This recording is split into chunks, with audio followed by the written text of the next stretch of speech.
What is up, guys? I know it's been a long time since I made a video, so this is just gonna be a update video on what I've done so far. And yeah, because it's been since at least a couple months. As you can see, the car is almost done. Huge change to what it first started out as. Obviously the engine bay is painted. And I know I said I was going to do like purple, but I don't know, the paint just wasn't mixing with the primer and it started bubbling up and wrinkling. So I've sanded the bay like at least 3 or 4 times before I just said screw it. I'm just going to do black. Black and white always matches, so yeah. So all I did was use that right there, just Rust-Oleum cans for the primer. I use black, gloss black, and then I use clear on top of that just to give it an extra shine and whatnot. So as you can see, well, now that everything's black, it looks a little darker on camera. I got all the lines back, the brake lines, got the I got the brake booster, the clutch master, and then the brake booster master. I took these off and cleaned them up with some acetone to make them all nice and shiny again. And then I also took off these brackets because they were so rusty and gross looking. I sanded them down and then painted those black too, just to make everything look pretty. Might as well, since I have the car apart, take my time, try not to rush it. See, the subframe is back on. Oh man, the wheel's right there. Let's see if you guys can see. There's gonna be a bolt like right there, and then 2 more underneath. There's going to be a plate that you have to take off first, and then the bolts will be there. They're 17 millimeters. So 1, 2, 3, 4, 5, about 6 total. And then you're going to want to get a jack and a board and put it underneath the subframe, and then slowly lower it. But first you want to take off a bolt that's going to be on the steering column right there, so that way everything can go down slowly, and of course undo the power steering lines.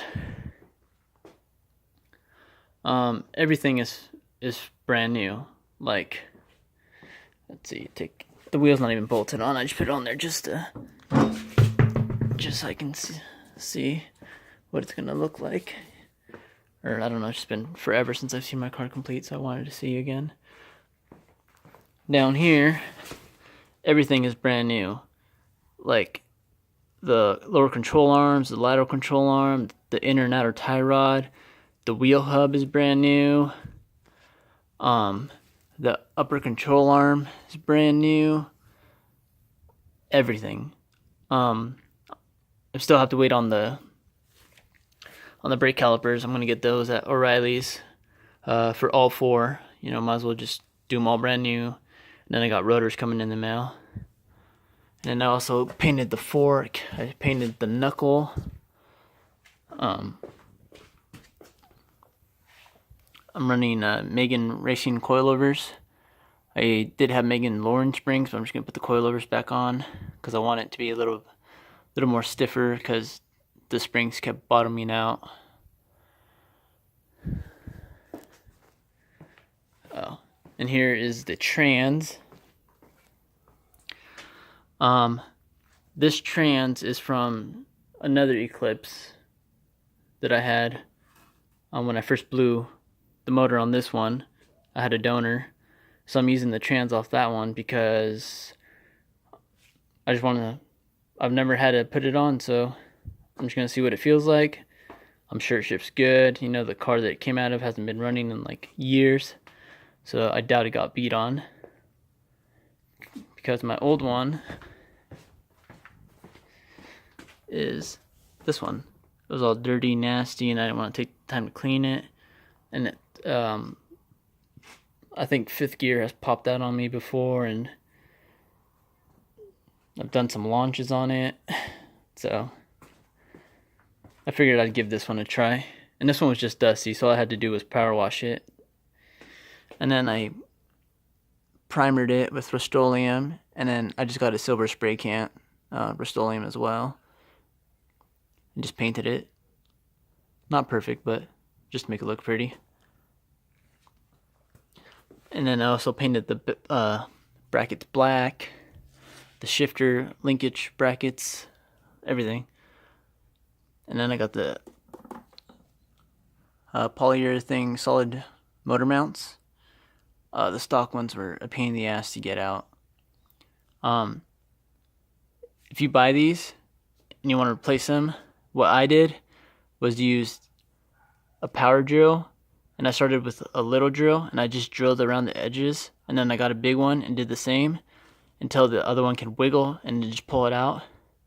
And then what you want to do is get a saw and just cut like a slit somewhere,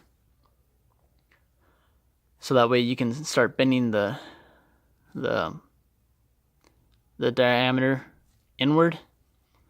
And then I just used a chisel and a sledgehammer, like a mini sledgehammer, and just started hammering around the edges in the dirt, and eventually it just started all coming out, and just keep going at it and it'll pop out. And then putting them in is a lot easier than taking them out. I put all this in by hand, and then I went with a rubber mallet and just kind of make sure everything was all nice and flush. And these are solid.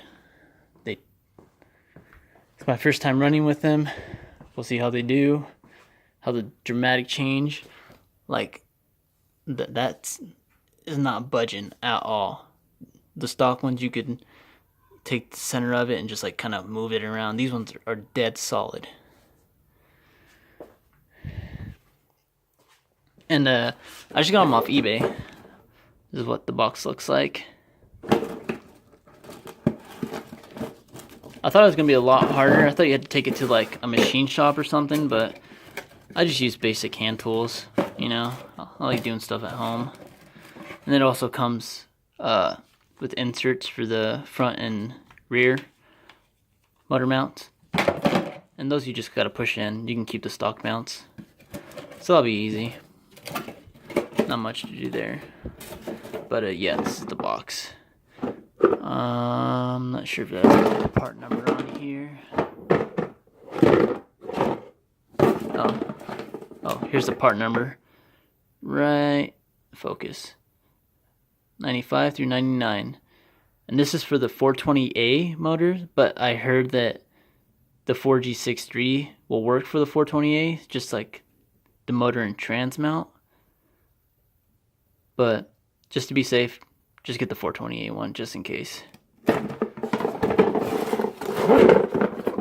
Oh, and another thing is I got new axles. The turbo I'm going to be replacing, because this one, don't use cheap studs. They get some expensive ones that are going to handle the heat, because I've already snapped 1, 2, and then 3.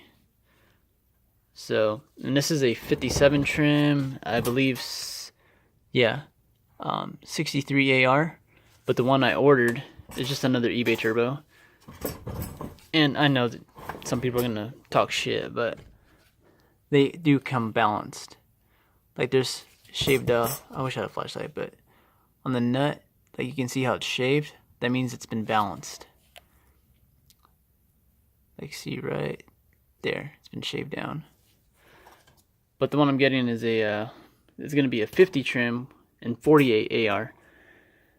And it's going to be a lot smaller because I'm not pushing a lot of power and PSI, so I just want something small that's going to spool up fast and less turbo lag.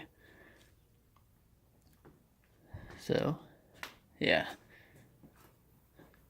And I got some seats under there. Or I got one seat, Sparco seat, R100, black, vinyl, leather, whatever.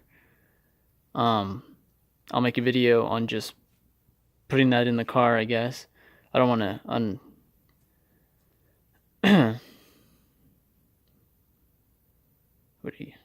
shit, I don't even know what I'm trying to say. I don't want to uncover it because I've already cleaned it up and it's just waiting to be put in. And this is a harness bar for my Sparkle harness. I'll try to make a video on that, but I've never installed one, so it's gonna be a first for me, but I guess we can figure it out together. Let's see what else is new. Oh yeah.